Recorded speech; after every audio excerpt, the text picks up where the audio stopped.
Olá pessoal, tudo bem? Meu nome é Edward, eu sou professor de Física e hoje a gente vai iniciar o nosso novo curso aqui no canal, que vão ser as aulas de ondulatória. E esse curso de ondulatória vai estar dividido em algumas partes que vão ser MHS, que nós vamos começar a falar hoje sobre isso, ondas, em que nós vamos definir, caracterizar e ver quais são as equações que regem essa entidade física, os fenômenos relacionados a essas ondas e vamos fechar com a parte de acústica. Esse curso, pessoal, vai ser bem legal. Nós vamos tentar demonstrar o máximo dos fenômenos que nós conseguirmos. Vamos ver várias propriedades. Então vai ser um curso que vai abranger desde o mais básico, definições e equações mais simples, até o mais avançado que a gente conseguir abordar aqui, voltado aí para os concursos do IME, do ITA e também para as Olimpíadas de Física e para você que quer dar uma aprofundada nos seus conhecimentos desse tópico que normalmente é visto como Física 2. Então eu espero que vocês gostem desse curso e vamos à nossa primeira parte da aula. Vamos então ao nosso primeiro tópico de ondulatória, que é falar sobre o movimento harmônico simples, ou MHS. Apesar de ser um estudo sobre cinemática e dinâmica, entender como funciona o MHS vai nos fazer compreender melhor matematicamente como que as ondas se propagam e interagem através dos fenômenos que nós vamos ver. Então, primeiramente, o que é uma oscilação? Oscilação é um movimento de vai e vem. Imagina uma mola presa numa bolinha e você bota essa bolinha para oscilar. Observe que esse objeto ele fica se deslocando para cima, para baixo, e ele vai acabar se repetindo periodicamente. Não precisa ser sempre periódico, mas vão ser os exemplos em que nós vamos trabalhar. E observe que existe um ponto que, se eu colocar essa bolinha presa na mola, ela vai ficar em equilíbrio. Essa posição, né, como o próprio nome diz, o corpo se mantém em equilíbrio, tá certo? E aí, quando você desloca o corpo dessa posição de equilíbrio, é aí de fato que ele começa a fazer a oscilação. E por que a gente deve se preocupar com essas oscilações? Vamos tentar comentar alguns exemplos que existem no nosso dia a dia. Por exemplo, a ação do vento entre os fios faz os fios oscilarem. Os engenheiros chamam isso de galope.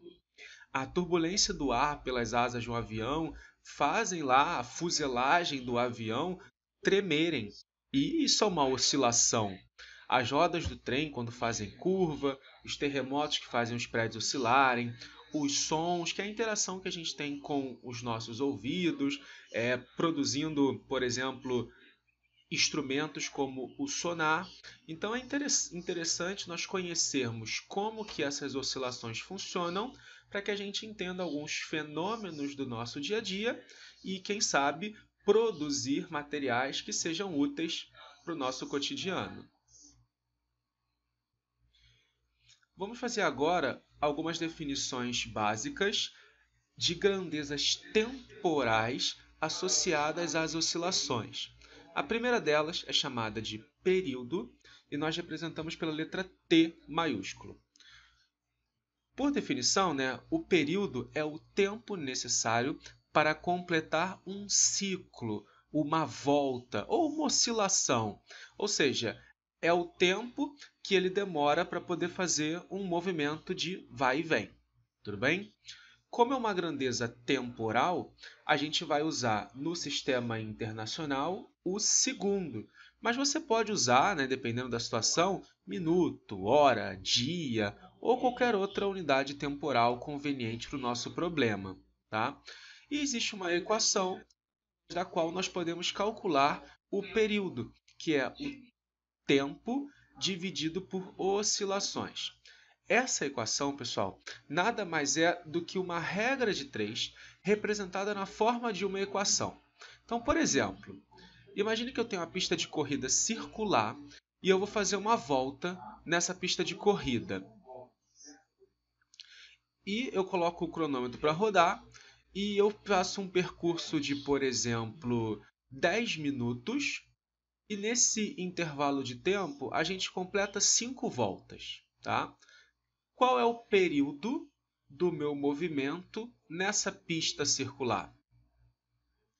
Bom, se a gente usar a equação, período vai ser o intervalo de tempo dividido pelo número de oscilações, ou seja, 10 minutos dividido por 5 voltas. Isso vai dar 2 minutos. Esses 2 minutos significam o tempo que eu levo para fazer uma volta. Ah, então entendi, professor. Isso daqui é uma regra de 3. Porque, olha só, 10 minutos está para 5 voltas. E aí o período é o tempo que corresponde a uma volta. E aí você faz aqui, ó, multiplica cruzado, você poderia encontrar o valor do período, que é 2 minutos, tá certo? Como é uma regra de 3, pessoal, apesar de ser uma regra de 3, a gente não vai ficar usando toda hora essa regra de 3, porque pode ser trabalhoso. E a gente usa a equação para fazer a representação mais fácil. E agora eu vou mostrar aqui para vocês que a ideia de período é algo razoavelmente intuitivo para a gente. Então, eu vou fazer algumas perguntas aqui sobre período e com certeza você vai saber responder. Qual o período de rotação da Terra? O tempo que ela demora para dar uma volta em torno de si mesma, que é um dia, ou 24 horas. Outro exemplo, qual o período de translação da Terra em torno do Sol? Aí você fala, pô, beleza, é um ano, ou 365 dias. Poderia transformar em hora, tal? Tudo bem.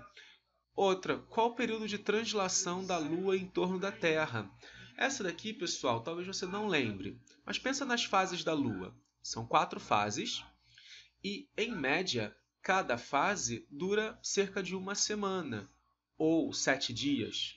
Como são 4 fases, multiplica aqui, ó, vai dar 4 semanas ou 28 dias, que é o que a gente costuma chamar de mês.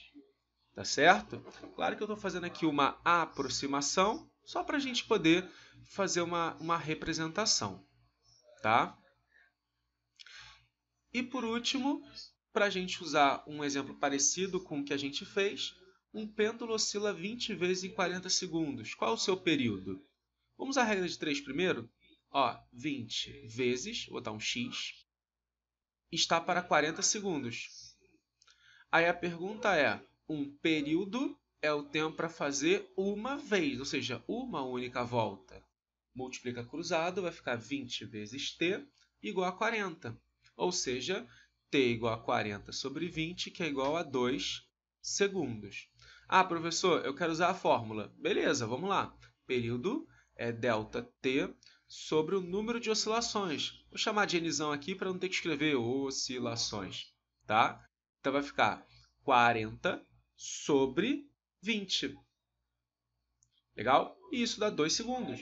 Que bom, né? Que dá o mesmo resultado, apesar da gente estar usando métodos diferentes. Beleza? E a segunda grandeza temporal que a gente vai falar é a frequência. Normalmente representada pela letra F minúscula. Eu tenho certeza de que você já ouviu falar dessa palavra. O significado que está aí na sua cabeça é a mesma que a gente vai utilizar. Só vou colocar aqui uma definição formal, tá? A frequência é o número de ciclos realizados em um determinado intervalo de tempo. Aí você lembra da definição de período, que era o tempo para fazer um determinado número de ciclos. A frequência, eu falei ao contrário, não é? Ou seja, a frequência é o inverso do período. São grandezas, uma o inverso da outra. Beleza?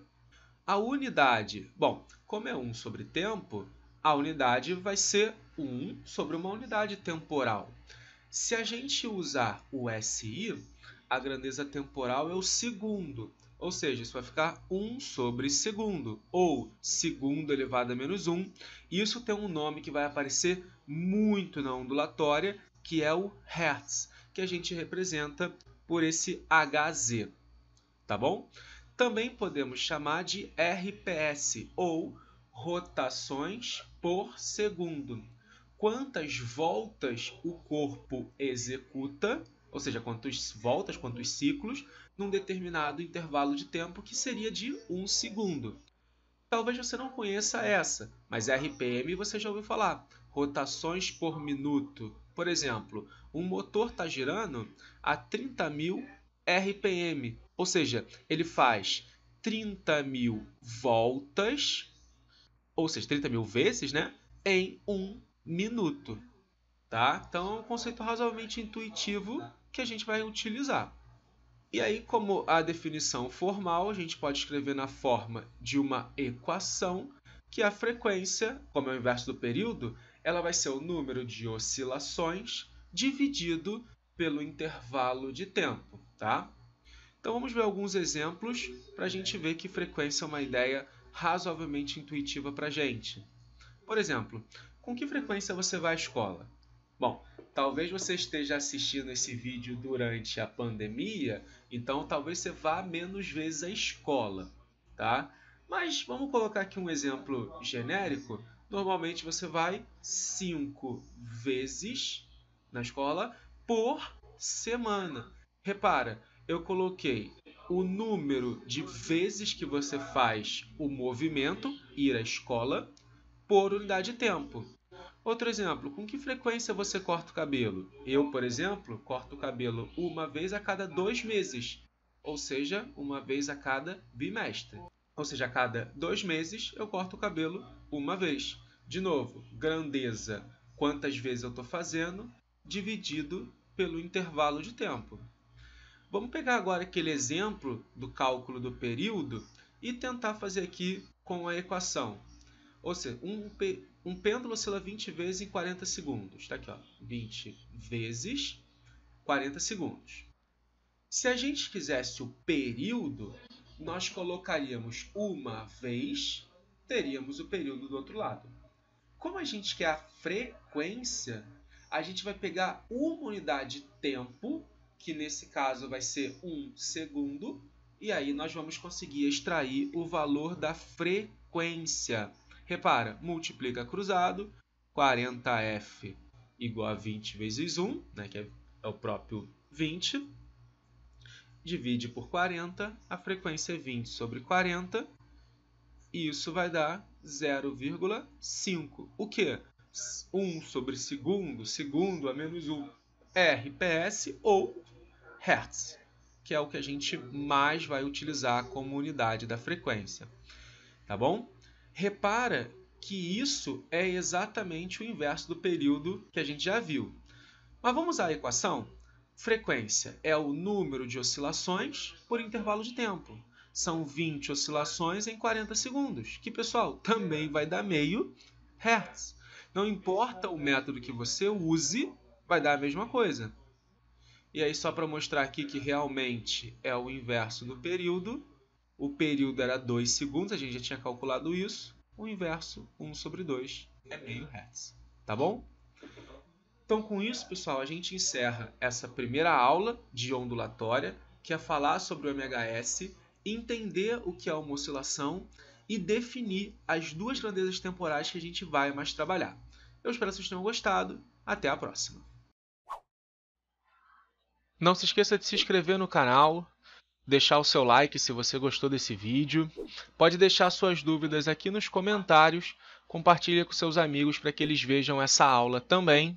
E pode me seguir também lá no Instagram, @edwardfísica.